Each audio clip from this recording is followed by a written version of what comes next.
지친 하루를 달래줄 어머니의 손맛 그대로. 올바른 재료와 정성 담은 손질. 홍시로 완성한 달콤한 감칠맛. 집에서도 편하게 택배로 받아보세요. 매콤하게 땡기는 감칠맛. 장간의 양념게장. 검색창에 장간의 양념게장을 검색해보세요. 자, 개인적인 견해로는 자영업자, 소상공인, 중소기업까지 금리 올렸다가 줄초상이냐, 집값 잡아서 장기적인 경제 부양을 잡느냐 이쪽일 텐데요. 어느 쪽으로 할까요? 같은 얘기 아니에요? 금리 올려서 집값을 잡고 줄초상이 나더라도 집값을 잡겠다. 혹은 반대냐. 요걸 물어보시는 것 같은데, 제가 봤을 땐 요런 짓거리 이번 정부는 절대 안 합니다. 아니, 기준금리가 올라가는데도 그걸 눌러가지고 시중금리를 낮추는 정부가 금리를 올려가지고 부동산을 잡는다? 그게 되려면요, 요즘에 웹툰 같은 거 보면은 이세계물 같은 거 있잖아요. 이 세계에 있는 똑바른 정치하던 사람이 갑자기 사고가 나서 우리나라 대통령 몸에 깃들어서 정책을 밀어붙여서 나라를 살린다. 뭐 이런 거 아니면은 가능성이 없는 이야기예요. 근데 이 세계가 있어요? 이 세계가 있냐? 라고 물어보면 뭐 이 세계야? 이런 소리 듣잖아요. 그런 것처럼 그럴 일은 없다. 다만 정부가 하고 싶다고 해서 그대로 이루어지진 않는다. 1929년에 미국은 경제 대공황을 터뜨리고 싶어서 터뜨렸을까요? 1970년에 오일 쇼크를 터뜨리고 싶어서 터뜨렸을까요? 미국 정부는?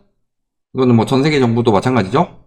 1970년대 말에서 80년대 초까지 2차 오일 쇼크 터질 거라고 생각하고 2차 오일 쇼크를 터뜨리기 위해서 모든 정부가 그렇게 했을까요? 1991년에 일본 버블 무너뜨리려고 일본에서, 우리나라는 버블이 너무 심하고 우리나라가 지금 세계 2위 경제 대국이고, 근데 세계 2위급은 아닌 것 같은 세계 2위나 올라간 게 이상해.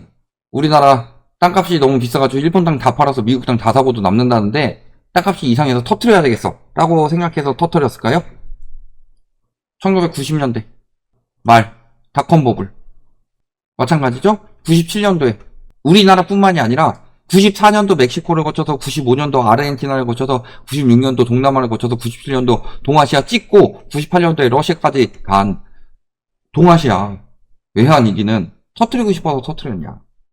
2008년 글로벌 금융위기는 미국이 터뜨리고 싶어서 터뜨렸냐? 다 아니죠. 하고 싶어도 못합니다. 다만 그런 경우는 있죠.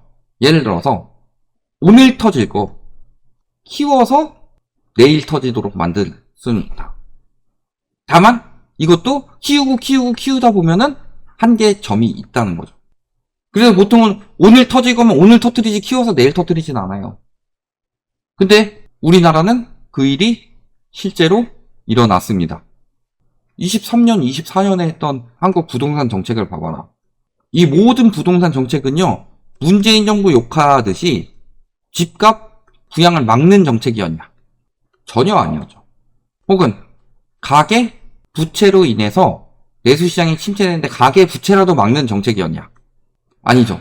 뭐 집값 올라가서 그래도 뭐 서민들이라도 잘 살 수 있는 정책이었냐? 아니에요. 거래량 보면 나오죠. 더 못 사는데 더 계속 빌려주고 풀어주려고 했던 것들. 이런 것들 다 아니고 오로지 23년, 24년의 부동산 정책은요, 가계부채 늘려가지고 건설사 터지는 거 막는 정책이었어요. 건설사를 위한 정책이었을 뿐이다. 그러니까 예를 들어 집값을 잡는다는 정책 중에서도요, 여러 가지가 있는데 건설사한테 도움되는 정책만 했죠. 이번 정부에서 규제 정책 나온 거 있어요? 부동산 시장에 대한? 대출 규제 나온 거 있어요? 없죠. 이번 정부에서 부동산 규제를 풀어가지고 집값이 훈풍이 분다, 집값이 오른다, 언론에서 그렇게 이야기했는데 그런 거 하나도 없었죠. 오로지 공급하겠다. 그 다음에 건설사 완화하겠다. 분양가 올려주겠다. 자재비 잡겠다. 택지지구 늘리겠다. 또 재건축 재개발 간소화하겠다.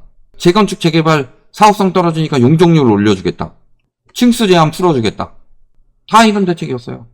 최근에 대출을 잡는 정책을 낸다고 하죠. 자, 잘 생각해보세요. 대출 억제해야 된다고 대책은 안 나오고 말만 나왔죠. 정부 인사에 대해서. 대표적으로 금감원장. 그래서 이 말이 나오니까 은행권에서 뭐를 해요? 금리 인상을 했죠. 그러니까 이복현 금감원장이 뭐라 그래요? 금리로 집값 잡을 생각하지 말아라. 즉 금리 고만 올려라. 그러니까 대출을 억제하겠다라고 해서 억제에 대한 대책은 하나도 안 나왔어요. 억제하려는 금리 인상을 하니까 고만 올리라고 해요. 그래? 대출 그러면 규제에 들어간다. 특히 다주택자. 다주택자 중에서도 실수요 있어. 실수요는 풀어줘라. 정부 인사들이 대출 억제에 대해서는 억제를 해야 된다. 억제를 해야 되는데 펀쿨 섹터처럼 그런 거예요.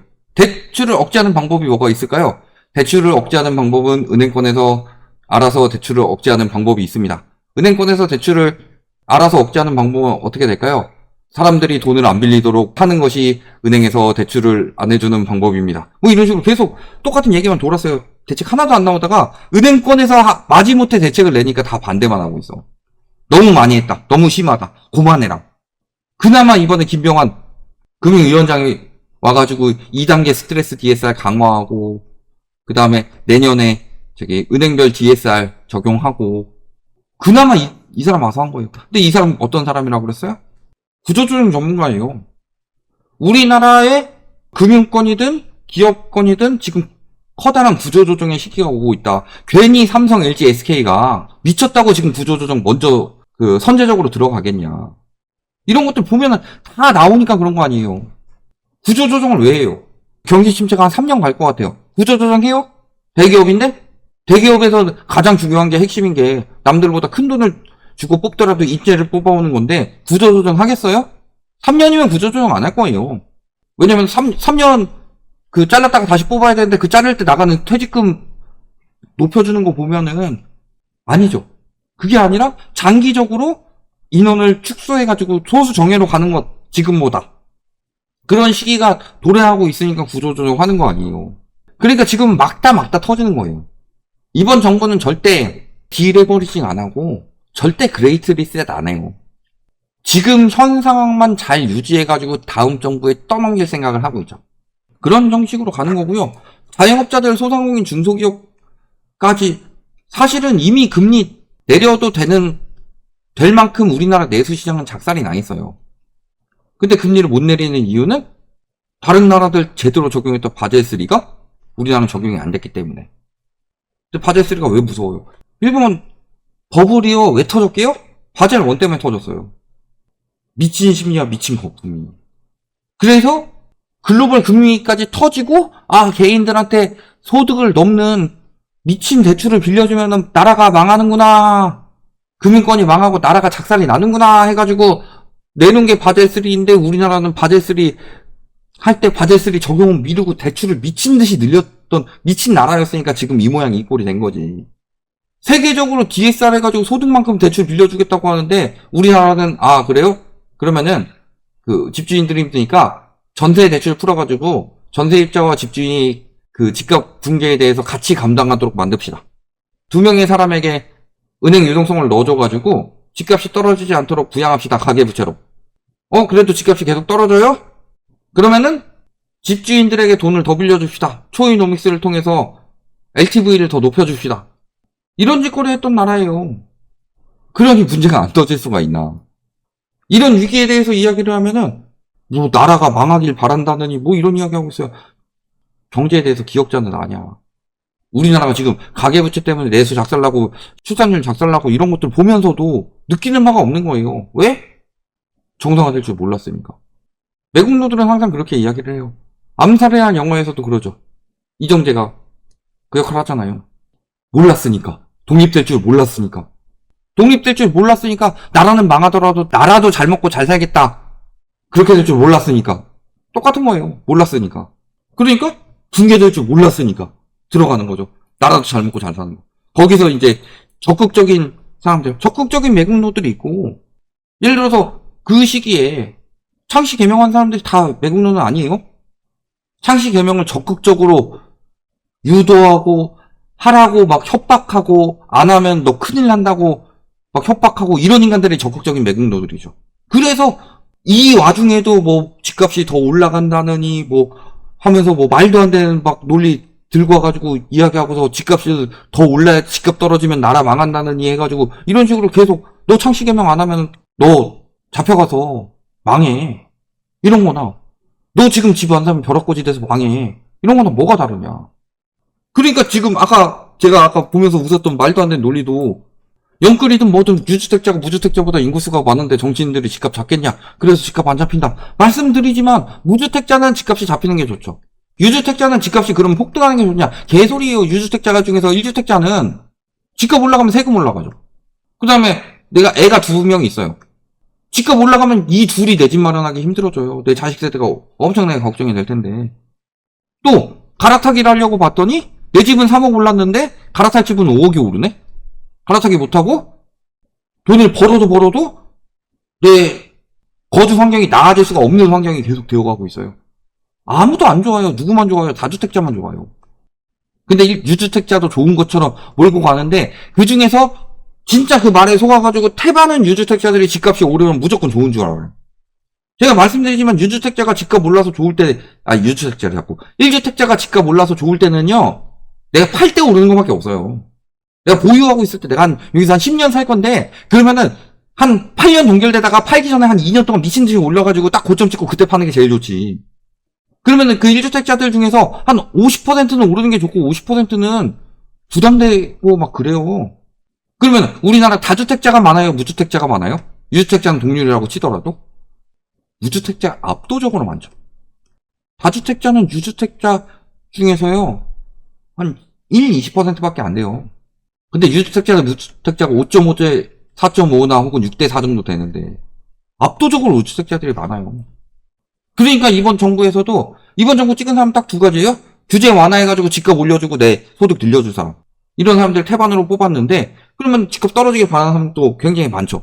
그러니까 그 집값 떨어지는 사람들을 유혹하는 말이 뭐였어요? 문재인 정부 규제 정책 때문에 집값이 올랐다. 그러니까 나를 찍어야 된다. 이런 식으로 해가지고, 그때 문재인 정부 때 집값 폭등하기 전에까지, 그 전에도 무주택자였던 사람들. 규제 때문에 집값 올라간다고 믿고서 문재인 정부 욕하던 사람들. 그런 사람들 표 가져간 거 아니에요. 그런데도 압도적으로 이겼나요? 그건 보더라도 뇌가 있으면 생각이 될 텐데. 이런 이야기를 왜 하는 거예요? 집값 잡겠냐. 그래서 절대 집값 안 잡힌다. 이러면서 주변에 떠드는 이유는요. 본인이 불안해서 그래요. 집값 무조건 오른다는 말 믿고 일단 질렀는데 분위기가 심상치 않으니까. 근데 아직은 오르고 있잖아요. 아직은 오른다는 지표들이 나오고 있고 아직은 전보다 많이 올랐잖아요. 그러니까 저에게 하는 거예요. 떨어질 때도 저에게 똑같이 할 수 있는지 한번 생각해봐라. 그러면 집값 안 잡는다. 집값 안 잡으면요. 경제가 안 돌아갑니다. 지금 내수시장 보면 답이 나오는데. 집값 때문에 금리를 못 내리는 그런 이야기가 나오는데 무슨 말 같지도 않은 소리냐. 이렇게 보시면 되겠습니다.